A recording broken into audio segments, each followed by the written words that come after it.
I believe a try would have probably been scored if it wasn't for the actions of the French player. Absolutely brilliant series. You want about this one, are you? Oh, thank you. How can I replace Siri's voice with Nigel Owens?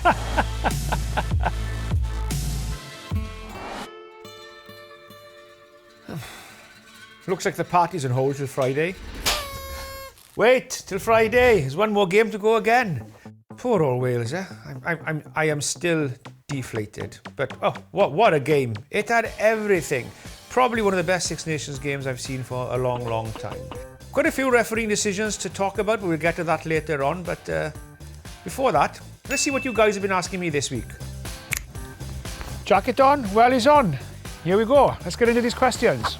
Rugby should start with 13 men, and if you're well behaved, you can add more players. Not quite sure about that, Andy. I quite like it with 15 men, I think. And if you behave, you stay at 15 men. What is your all-time favourite scrum half, fly half pair? Mine is, of course, Fury Dupree and Morn Stein. Yeah, no, they were a good pair, weren't they? Now you're asking something now from Stringer and O'Gara to Aaron Smith and Dan Carter.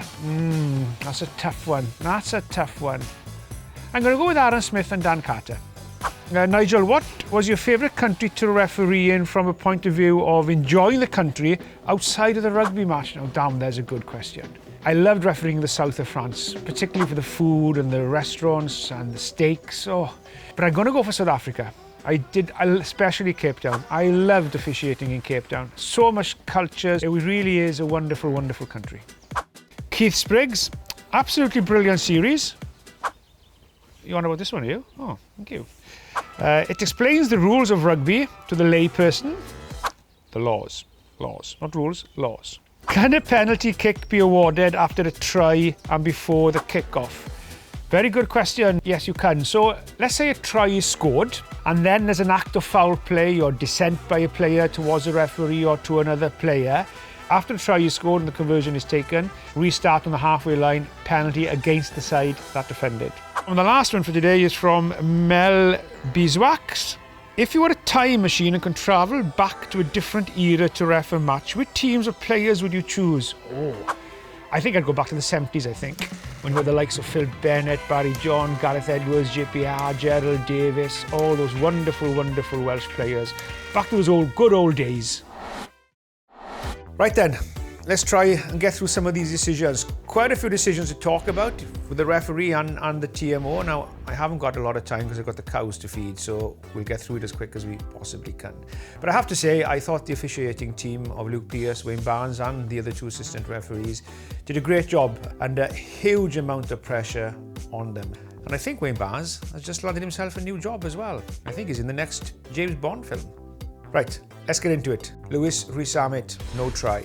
What an attempt to finish a try. Because the ball touched the bottom of the post and the touching goal line before touching the grounding to score the try, it means that the try doesn't stand. Now, if he had got a part of the ball down on the green of the grass first, then the try would have stood. But unfortunately, on this occasion, he didn't. Now, just before that, Luke Pearce was playing advantage for an illegal entry and collapse of a maul. A lot of debate around this. Should it have been a penalty try? So in this instance, we see the maul going at rates of knots. Great drive by Wales, going towards a try line. The French player then enters illegally from the side and then disrupts that maul, causing it to splinter off, and then no try being scored, an advantage from Luke Pearce. I believe a try would have probably been scored if it wasn't for the actions of the French player. So in this instance, I believe a penalty try should have been awarded and a yellow card. Red card for Paul Williams of France. Look, no referee likes to give a red card, but they're there to do a job and they have to deal with the facts and what they see in front of them. So looking at what happened here, it's a very tough decision, but it does look like the hands of the player, as he's trying to remove the Welsh player out of the ruck, it does look like the hands are in contact with the eye. So from the footage that the officials have seen, to me, it does look like it's a red card. Very interesting one on the Liam Williams yellow card. Now, we saw Faletau being sin-binned because of the warning that Luke Pearce has given. The Liam Williams one, is a very difficult one because Luke Pearce explains that Liam Williams goes off his feet. But if you look at it again, and we have to remember the referee can't go to the TMO to check here. So for me, this is a bit of a harsh yellow card and even a harsh penalty because I feel Liam Williams has got to his feet. Dupont has lifted the ball off the floor, which means now that tackle ruck area is over. So as long as you're onside and on your feet, you are now quite entitled to tackle Dupont. And because Liam Williams doesn't dive in the air to tackle Dupont, to me it's a legal tackle. I like to also mention here about the online abuse that Liam Williams has had, and even some of other players during the Six Nations in some of the games as well. It is totally unacceptable. The commitment that players and referees go through to do their best on the field so that we, the supporters, can enjoy this wonderful game is huge credit to them for our entertainment. Then please be kind, be respectful, and there's no need for this online abuse, because if you do it, you're not a very nice person and you're certainly not a genuine rugby supporter. Now apparently, if you Google my name into Google, then you will get a lot of the various suggestions coming up or questions. So there's some interesting one here. Let's have a look at these. Is Nigel Owens Welsh?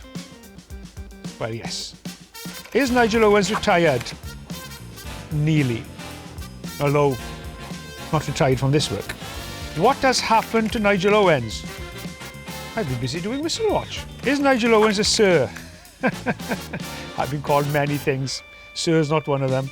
Does Nigel Owens speak French? No, I'm very sorry. I don't speak French. I wish I could, but no, I can't. I get trouble speaking English, let alone French. Is Nigel Owens related to Ken Owens? No, but Ken just lives about a mile up the road up there, so he's a neighbour, but not related. Is Nigel Owens the best rugby referee in the world? Really? Has Nigel Owens written a book? Yes, I have, and there's another one on the way out as well, hopefully by the end of this year. Has Nigel Owens ever refereed Wales? Now, yes, I actually have. I refereed Wales against the Barbarians back in November 2019. It was a wonderful, wonderful experience. How can I replace Siri's voice with Nigel Owens?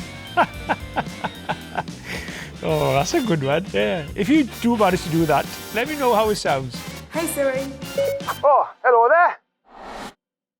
Well, that's it for another week. But remember, on Friday, we'll find out who'll be crowned Guinness Six Nations champions for this year.